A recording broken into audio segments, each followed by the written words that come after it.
बिस्मिल्लाहिर्रहमानिर्रहीम। किसी भी मेजरमेंट को परफॉर्म करते हुए जो नंबर्स हासिल होते हैं उन नंबर्स को सिग्निफिकेंट फिगर्स कहते हैं। और बाज़-औक़ात उन नंबर्स के अंदर उन नंबर्स में ज़ीरोज़ भी शामिल होते हैं। उन ज़ीरोज़ के लिए कुछ रूल्स बनाए गए हैं कि आया वो ज़ीरोज़ सिग्निफिकेंट फिगर्स हैं या नहीं हैं। When reading a measured value, all non-zero digits should be considered or counted as significant figures. But for the zeros, there is a set of rules for determining whether they are significant or not. Rule number 1, वो zeros जो कि middle of number होंगे, दो non zero digits के दरमियान में होंगे, उन्हें हम सिग्निफिकेंट फिगर ही काउंट करेंगे क्योंकि उनकी अहमियत होती है, वो सिग्निफिकेंट होते हैं। जबकि रूल नंबर 2 के अकॉर्डिंगली अगर कुछ जीरोस हमने डेसिमल की पोजीशन को रिप्रेजेंट करने के लिए लगा दिए, जैसे कि यहाँ 0.0834, तो ऐसे नंबर्स को, ऐसे जीरोस को हम नॉन सिग्निफिकेंट फिगर कहेंगे।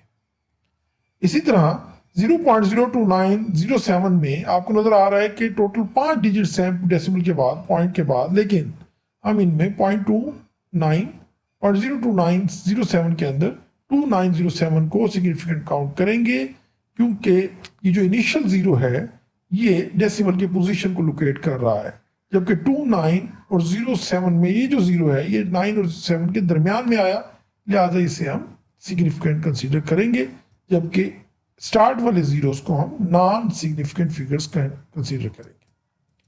इसी तरह वो जीरोस जो कि एट द एंड होते हैं किसी नंबर के, उनको भी सिग्निफिकेंट फिगर्स कंसीडर किया जाता है। उसकी वजह यह है कि उससे हमें डिवाइस की लीस्ट काउंट का अंदाजा होता है कि कितनी स्मॉल वैल्यू तक जाके वो मेजर कर सकता है एक्यूरेटली। इसलिए चूंकि उनकी अहमियत होती है, डिवाइस के बारे में अंदाजा हो रहा होता है कि हमारे पास जो मेजरमेंट डिवाइस है वो किस लेवल तक, किस बारीकी तक जाके मेजर कर सकता है, लिहाजा उन जीरोस को जो कि डेसिमल के राइट साइड पे होते हैं उन्हें भी हम कंसीडर करते हैं एज ए सिग्निफिकेंट फिगर्स।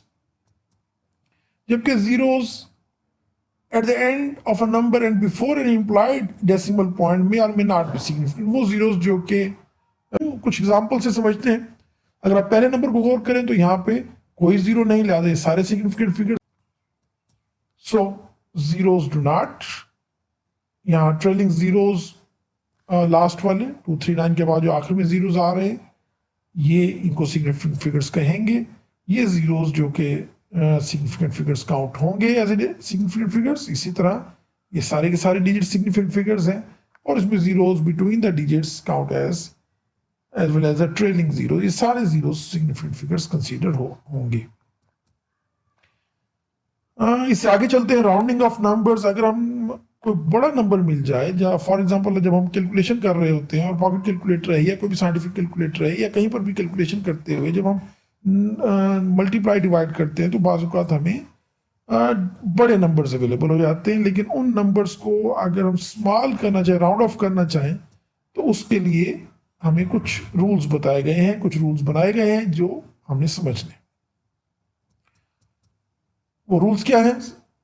सबसे पहले ये once you decide how many digits to retain, the rules for rounding of the numbers are straightforward। वो कितने नंबर्स आपने रिटेन करने हैं वो ये है कि अगर आपके पास किसी क्वांटिटी में डेसिमल के बाद एक्चुअली 2 नंबर्स अवेलेबल थे शुरू में जब आपने मेजरमेंट की, तो मल्टीप्लाई 2 क्वांटिटीज को ये डिवाइड करने के बाद अगर आपके पास जवाब कैलकुलेटर में बड़ा आ जाता है तो आपको फिर भी डेसिमल के बाद मिनिमम 2 नंबर्स ही रिटेन करने चाहिए और बाकियों को राउंड ऑफ कर देना चाहिए। वो रूल्स क्या हैं राउंड ऑफ करने की, वो देखते हैं।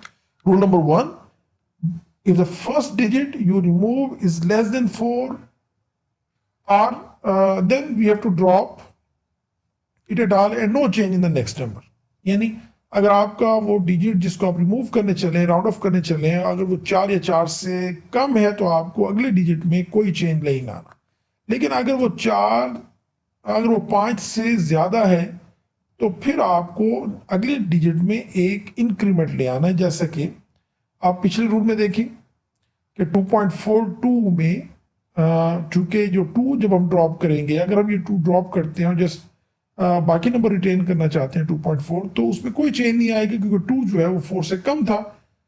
या आइदर हम ये कह सकते हैं कि वो 4 से चूंकि लेस वैल्यू है, सो हमने उसे रिटेन करना है। और नेक्स्ट नंबर 2 खत्म करने के बाद आगे जो नंबर था वो 4 था, उसमें कोई इंक्रीमेंट नहीं किया, विदाउट इंक्रीमेंट हमने 2.4 लिख दिया।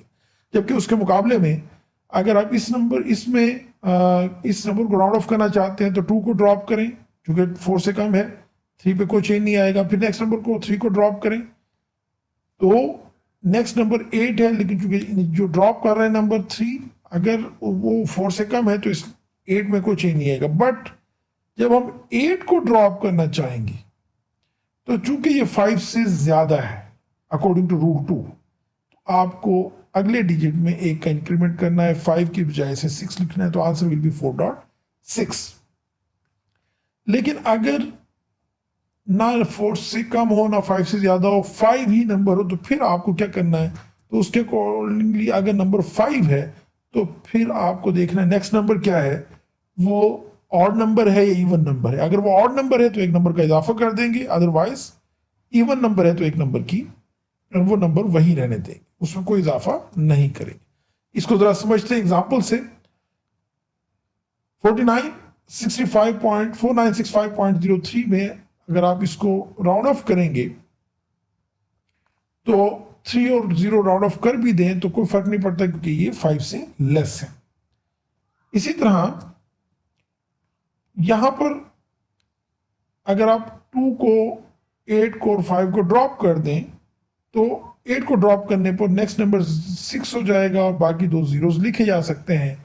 इट मींस ये जीरोस आपको लाजमी शामिल करने होंगे राउंड ऑफ करते हुए। उसकी वजह यह है कि आपकी टोटल अमाउंट जो है, वो जो कैलकुलेटेड अमाउंट थी उसको आपने राउंड ऑफ तो किया, लेकिन राउंड ऑफ करते हुए चूंकि यहाँ डेसिमल नहीं है इसलिए इनको हटा नहीं सकते, और आपको राउंड ऑफ करते हुए डेसिमल ना होने की वजह से उन जीरोस को रिटेन करना पड़ेगा। But in case of decimals you can delete those numbers, because decimal के बाद के नंबर्स की वैल्यूज उतनी अहम नहीं होती, वो क्वांटिटी पे बहुत ज्यादा इफेक्ट नहीं करती।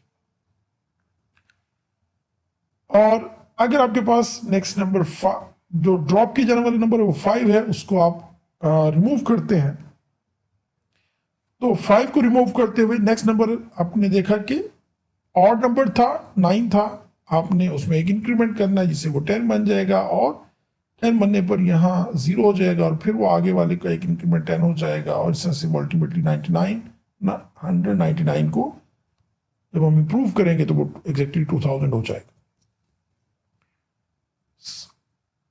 अब हम देखते हैं rules for carrying rounding off the numbers, but in case of multiplication and division. Multiply या डिवाइड करते हुए किसी नंबर को आपने जो रिजल्ट हासिल होता है, अगर उसमें आपको नजर आए कि वो बहुत बड़ा नंबर हासिल हो गया, क्योंकि यूजुअली जब हम मल्टीप्लाई डिवाइड करते हैं कैलकुलेटर के अंदर तो हमें बाजू का बड़े नंबर डिवाइड करते यूजुअली बड़े नंबर्स आ जाते हैं, तो हम उतना बड़ा नंबर रखना नहीं चाहते, लिखना नहीं चाहते, उसके लिए हमें राउंड ऑफ करना पड़ता है। उस राउंडिंग ऑफ में आपने अल्टीमेटली कितने नंबर्स तक राउंड ऑफ करना है ये बहुत जरूरी है। तो उसमें फॉर एग्जांपल अगर आपके पास 278 नंबर है, आपने यहां आपको नजर आ रहा है कि 3 सिग्निफिकेंट फिगर्स, तो आपको 3 सिग्निफिकेंट फिगर्स एट लास्ट रखने होंगे और बाकियों को राउंड ऑफ कर देना है, बाकियों को उड़ा देना है। तो यहाँ 278 को जब 11.70 पे डिवाइड करेंगे तो आपके बच्चों के एक्चुअल नंबर जिसको आप डिवाइड किसी और नंबर से कर रहे हैं उसमें 3 सिग्निफिकेंट फिगर थे, तो आपको 3 सिग्निफिकेंट फिगर्स रिटेन करने पड़ेंगे। और इसी तरह एडिशन और सब्ट्रैक्शन में भी बिल्कुल सेम रूल है कि डेसिमल पॉइंट के बाद आपको यहाँ जो इनिशियल नंबर था उसमें ये 2 नंबर चूंकि ऐड किए जा रहे हैं। डिवीजन में तो आपको कोई जो एक्चुअल नंबर जिससे डिवाइड करे, जिससे मल्टीप्लाई करे, वहां उसको देखना था, जबकि एडिशन और सब्ट्रैक्शन के अंदर आपने दोनों नंबर्स को देखना है, और दोनों नंबर्स में जो आपके पास टोटल सिग्निफिकेंट फिगर्स हैं वो इनिशियली कितने थे, जो सबसे कम है दोनों नंबर्स में जो सबसे कम है सिग्निफिकेंट फिगर्स की तादाद, इसके पास हमने अल्टीमेटली उतने नंबर्स रिटेन करने हैं आंसर के अंदर। रिजल्ट जो दोनों की समेशन के बाद रिजल्ट आएगा या सब्ट्रैक्शन के बाद रिजल्ट आएगा उस रिजल्ट के अंदर जैसा कि एग्जांपल में नजर आ रहा है कि इनिशियल पहले नंबर में 3 सिग्निफिकेंट फिगर्स हैं, दूसरे नंबर में आपको 4 सिग्निफिकेंट फिगर्स नजर आ रहे हैं, बट हमने रिटेन करने हैं 3, क्योंकि दोनों में कम जो सिग्निफिकेंट फिगर्स की तादाद है वो 3। सो मल्टीप्लिकेशन एंड डिवीजन में अगर आप यहाँ देखें तो आपको यहाँ दोनों में 4 सिग्निफिकेंट फिगर्स नजर आ रहे हैं। तो रिजल्ट में जो आपके पास आएगा इसको आपने राउंड ऑफ करना है, और राउंड ऑफ करते हुए आपने कितने सिग्निफिकेंट फिगर्स तक राउंड ऑफ करना है, तो जो लीस्ट नंबर है 49.7 आपने उन 3 डिजिट्स अवेलेबल हैं तो 3 डिजिट्स तक आपने राउंड ऑफ कर देना है। और इसी तरह यहाँ पर भी 3 डिजिट्स अवेलेबल हैं तो यहाँ पर भी आपने 3 डिजिट्स तक राउंड ऑफ कर देना है। इन दोनों में आपको 4 डिजिट्स कम से कम नजर आ रहे हैं तो आपने 4 डिजिट्स, क्योंकि 0 को शामिल नहीं किया जाता तो 4 सिग्निफिकेंट। तो rule addition, subtraction, multiplication, division में आपको याद रखना है कि जो least number of significant figures किसी भी क्वांटिटी में होंगे, दोनों में से दोनों क्वांटिटी जो सम या मल्टीप्लाई डिवाइड हो रही हैं, जब 2 या 2 से ज़्यादा नंबर मल्टीप्लाई डिवाइड होते हैं तो उनमें तमाम नंबरों में जो लीस्ट सिग्निफिकेंट फिगर्स वाले नंबर्स की तादाद है उतनी तादाद में सिग्निफिकेंट फिगर्स आपको रिटेन करने हैं आंसर के अंदर। एडिशन सब्ट्रैक्शन के अंदर भी हमने यहाँ पर भी एक दोबारा एग्जांपल वही दिखाई जा रही है कि आपको यहाँ 3 नंबर्स रिटेन करने पड़े। यहाँ पर भी आपको, चूँकि इनिशियली आपके पास रिजल्ट में लीस्ट सिग्निफिकेंट फिगर्स 3 थे तो यहाँ पर हमने 3 रखे, और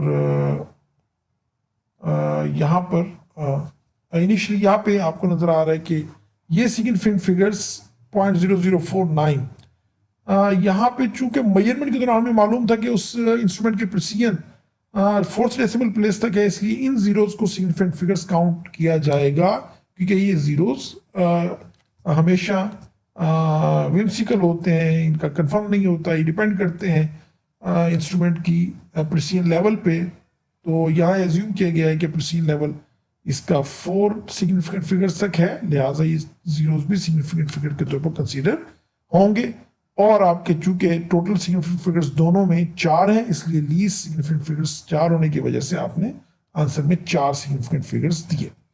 और नेक्स्ट यहाँ पर आपको नजर आ रहा है कि 3 ऊपर हैं 3 नीचे, तो लिहाजा आपने यहाँ सिग्निफिकेंट फिगर्स की तादाद 3 ही रखी। 33 पॉइंट, ये 0 जो है ये सिग्निफिकेंट फिगर के तौर पर काउंट नहीं होगा। Thank you for watching the video.